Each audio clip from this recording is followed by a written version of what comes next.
you see all those trees coming down, I think you must be made out of stone not to feel how moving it is. It's so natural and it's so untouched, and it's absolutely the last place like this in Europe.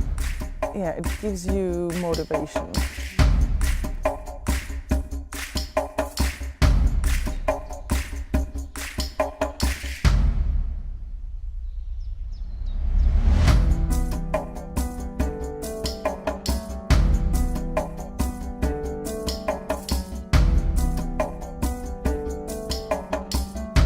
The benefits of nature to ourselves, our communities and our health have long been recognised. Yet today, nature is continually under threat from big business and governments. Often, protection laws are nature's last line of defence.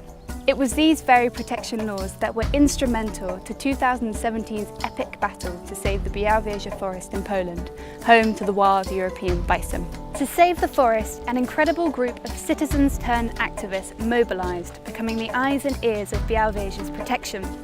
They worked hand in hand with civil society to stop the illegal logging, and in April 2018, supported by regulation and EU institutions, they won the battle.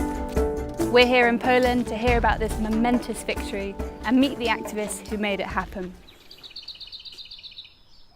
My name is Jakub. I'm a member of the camp since the beginning, May 2017, and I work at the University of Warsaw. Bialowieza Forest, only and a minor part, is a national park, and the majority is still managed by state forest authorities. 2017 was a very special year for Bialowieza Forest because there was a dramatic increase in logging, violating the regulations, both the Nature 2000 and UNESCO World Heritage regulations. More than 150,000 trees have been cut throughout the year. First it was petitions, demonstrations, open letters to the minister, but none of it had any effect on the state forest authorities. So in May 2017, a group of activists decided to start with direct actions, meaning blocking the logging, blocking the heavy-duty machines that were involved. So this is one of the perks of a natural forest? Yes, this is. So my name is Michał Gorczak. I'm a PhD student in biology. So what exactly does it mean for a forest to be primeval? So there are of course different definitions, but most importantly it's the forest that was relatively untouched by human influence. For example, Bialowieza Forest, it's the only natural lowland forest in Europe. So it's the last of its kind. Well, because of that it's a biodiversity hotspot, because the species that are very rare or simply extinct elsewhere in Europe. Like bison? Well, like bison, survived here, well, until now.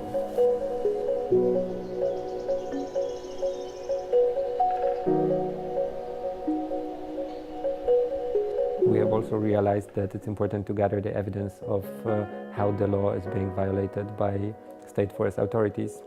So we began forest patrols, and the evidence were used later on by a European Commission in the case against Poland at the Court of Justice of the European Union.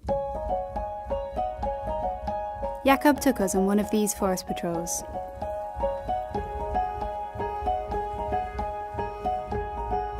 We're in Bialowieza Forest, and we've just found a stack of logs, and these are the dead spruce trees killed by a bark beetle, and they have been logged in last month. So now our forest patrols are checking whether these trees were over 100 years old, because according to Nature 2000 regulations for Bialowieza Forest, such trees cannot be removed from the forest. So when we find such a stack of wood, we count the yearly rings to assess their age, and if they are over 100 years old, we are spraying them. So if we see them taken, for instance, on the truck and removed from the forest, we have the documentation to prove that these logs were being removed illegally.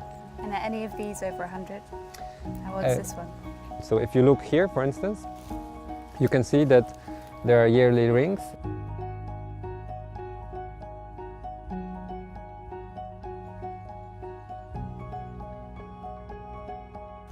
It's 139. 139? Yeah. So still the law is being violated, and we are gathering documentation and evidence for this, also to prevent it. So we have 20 more to count.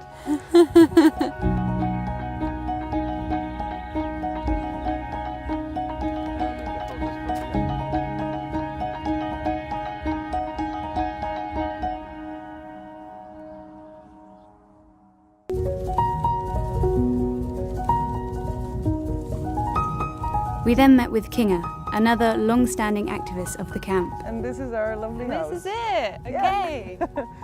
And how many people are normally here? 5 to 30. Yeah. But for the recent months, it's been more like 10, 15. So what is it that brought you here in the first place? I found the news that the camp is being formed.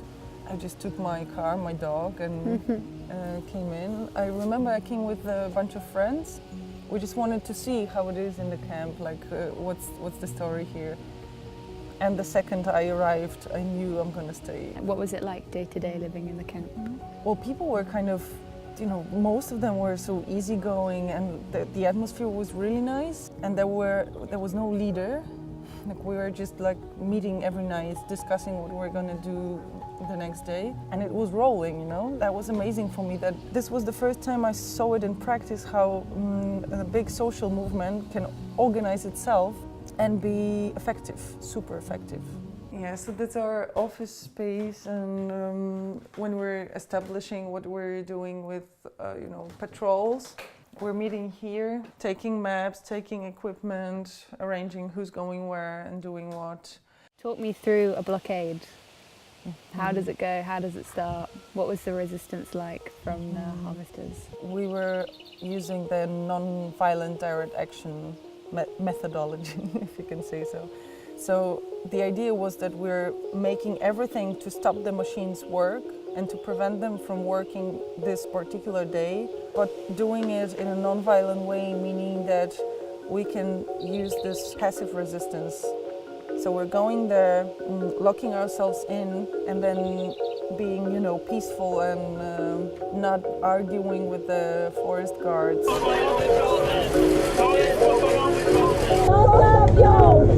Zostaw ją! Zostaw ją! Zostaw ją! The reason we were doing all this, knowing the costs, the possible costs, is just this feeling that there's no other way. And I'm happy that there were so many people all over the world that thought that this is worth it. Where are we now? Is this logging area? On the right we have this logged site, and it's even worse farther. And on the left we have a reserve, natural reserve, that is, well, it was left untouched. Yep. It's so desolate. There's just nothing here, and it's so sad to see that it potentially could look like this.